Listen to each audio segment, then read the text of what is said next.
Halo cuy, assalamualaikum warahmatullahi wabarakatuh. Terima kasih banyak buat kalian semua yang udah klik video ini. Jadi di sini aku mau ajak kalian semua bahas kisah pilu yang menimpa dua anak balita di Seluma, tepatnya di kota Bengkulu, yang mereka berdua ini dikabarkan menderita sakit cacingan yang cukup parah. Nah, sebelumnya kalau kita yang udah bahas dan dikagetkan sama kasus adik Raya yang ada di kota Sukabumi, Jawa Barat, kita kembali dikagetkan sama kasus balita di kota Bengkulu yang bernasib sama kayak adik Raya. Dan diketahui juga kalau balita di Bengkulu ini juga sempat mengeluarkan cacing dari lubang hidungnya dan bahkan sempat juga memuntahkan cacing dari dalam mulutnya.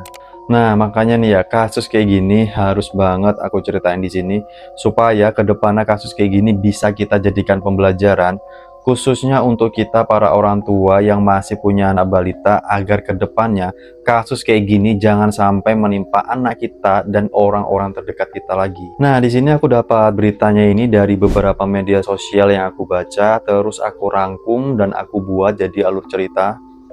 Jadi gimana cerita dan kasusnya, langsung aja aku bahas sebisa dan sedetail yang aku tahu. Tapi sebelum kita mulai ceritanya, kalian bisa siapkan cemilan dan kopi favorit kalian. Siapkan juga posisi terbaik menurut kalian gimana. Jadi kalau semuanya udah siap, langsung kita bahas.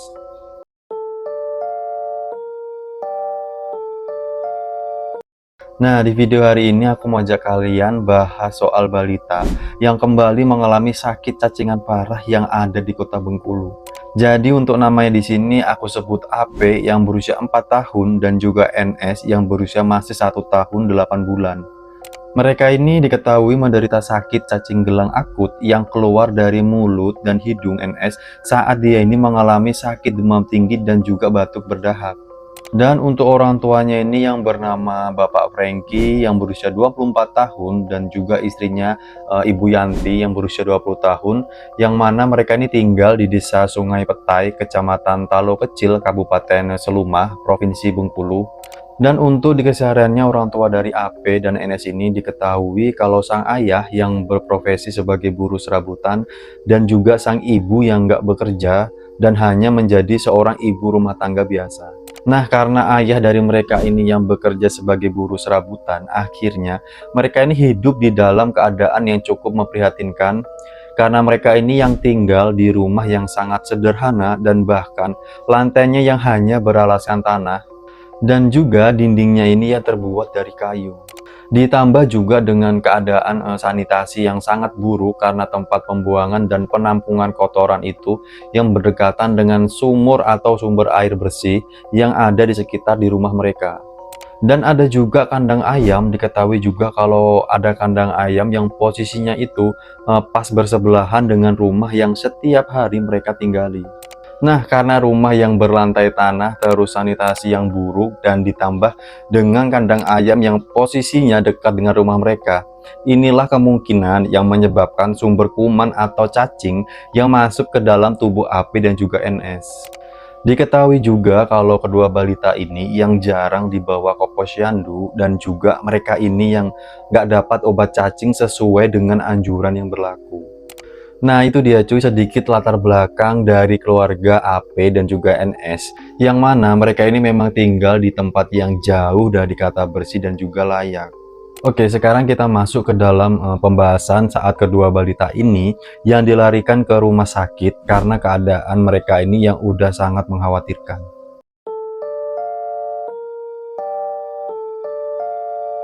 Kejadiannya ini di hari Minggu tanggal 14 September 2025 lalu sekitar di jam 6 sore. Di saat itu ADNS ini dilarikan ke RSUD Tais karena sebelumnya NS ini mengalami demam yang cukup tinggi selama kurang lebih 4 hari. Karena dirasa demam anaknya yang nggak kunjung membaik, akhirnya ayah balita ini membawa ke RSUD Tais, yang mana pada saat NS ini dirawat di sana, tiba-tiba keluar cacing dari mulut dan hidung NS. Di saat itu dokter yang menangani dan juga kedua orang tuanya ini sontak kaget dengan apa yang sudah mereka lihat. Terus juga kondisi kesehatan dari ADNS ini semakin menurun sampai dia ini sempat mengalami sesak nafas dan juga terlihat sangat gelisah. Terus setelah itu dokter ini memutuskan untuk melakukan ronsen ke ADNS untuk mengetahui apa yang sebenarnya terjadi.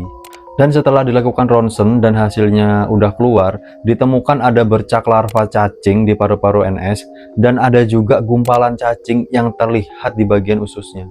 Nah, penemuan larva cacing yang cukup banyak ini kemudian menggemparkan RSUD Thais dan juga kedua orang tua dari ADNS ini. Kemudian kedua orang tua balita ini diminta keterangan singkat mengenai NS ini yang kok bisa mengidap sakit cacingan akut. Setelah menerima keterangan dari orang tuanya, kemudian pihak RSUD Thais ini menaruh curiga ke anak sulung mereka yaitu AP, yang emang pada saat itu kalau AP ini yang menunjukkan ciri-ciri anak yang mohon maaf kekurangan gizi atau bisa disebut dengan gizi buruk. Kemudian pihak rumah sakit ini juga langsung melakukan ronsen ke tubuh AP guna mengetahui apakah AP ini juga sedang mengalami sakit cacingan. Dan setelah dironsen dan hasilnya keluar, pihak rumah sakit ini kemudian dibuat kaget karena ditemukan juga di tubuhnya AP ini ada larva cacing di paru-parunya dan juga ditemukan gumpalan cacing yang berada di dalam ususnya. Terus pihak dari rumah sakit ini menuturkan kalau cacing di tubuh kakak beradik ini yang udah nggak bisa lagi dikeluarkan secara normal melalui buang air besar karena emang ukuran dan gumpalan cacingnya itu yang udah melebihi ukuran saluran pencernaan dari kedua balita ini. Terus satu-satunya cara untuk mengeluarkan semua larva dan cacingnya itu harus dilakukan dengan tindakan operasi. Tapi setelah kembali ditinjau ulang oleh tim dokter, akhirnya operasi ini ditunda sementara karena emang melihat kondisi dari ADNS ini yang sudah membaik dan akhirnya tim dokter ini memberikan obat-obatan untuk menstabilkan kondisi dari ADNS ini. Terus ada juga keterangan dari Direktur RSUD Thais yaitu Ibu Eva Deborah Sihaan yang mengatakan kalau kedua balita yang menderita sakit cacingan ini berasal dari keluarga yang kurang mampu dan mereka ini yang tinggal di rumah yang mohon maaf nggak layak huni. Terus Ibu Eva ini juga mengatakan kalau aja perangkat kesehatan dan juga perangkat desa ini lebih memberikan perhatian, mungkin aja kasus cacingan parah yang dialami kedua balita ini nggak akan pernah terjadi. Dan Ibu Eva ini juga berharap terlepas dari apa yang udah terjadi peristiwa atau kasus yang dialami oleh kedua balita ini, jangan sampai dan nggak boleh terulang lagi ke anak-anak yang lain khususnya di daerah Bengkulu. Terus Ibu Eva ini juga berharap agar pihak yang bersangkutan ini bisa membenahi pola pendataan rumah masyarakat yang miskin yang masih jauh dari kata layak huni, agar masyarakat yang kurang mampu ini bisa hidup dan merasakan tinggal di rumah yang lebih sehat dan juga layak huni. Dan juga Ibu Eva ini mengatakan selain diberikan bantuan bedah rumah, masyarakat yang kurang mampu ini juga harus diberikan akses ke sumber air bersih dan juga saluran sanitasi yang lebih higienis, agar pola hidup bersih dan sehat ini bisa dirasakan dan dijalankan oleh semua masyarakat seperti orang tua AP dan juga NS. Nah itu dia cuy cerita kita di video kali ini tentang seorang anak balita yang menderita sakit cacingan akut karena kasusnya yang hampir sama kayak adik Raya yang di Sukabumi, Jawa Barat. Terpaparnya mereka ini dari larva cacing gelang akibat rumah mereka yang jauh dari kata layak huni. Dan kita semua berharap dari pihak yang bersangkutan ini bisa langsung memberikan perhatian khusus untuk masyarakat terutama di daerah perdesaan agar bisa diberikan hidup yang layak dan juga menerapkan hidup yang bersih dan juga higienis. Dan juga kita semua doakan semoga kedua balita ini bisa cepat sembuh dari sakitnya, diangkat semua penyakitnya oleh Allah Subhanahu wa Ta'ala agar bisa menjalani hidup yang lebih baik lagi dan bisa kembali sehat seperti sedia kala. Amin amin ya robbal alamin. Oke, sekian video kita kali ini. Semoga ada pembelajaran yang bisa kita petik dari kasus ini dan semoga kita juga diberikan kesehatan dan panjang umur oleh Allah Subhanahu wa Ta'ala. Amin.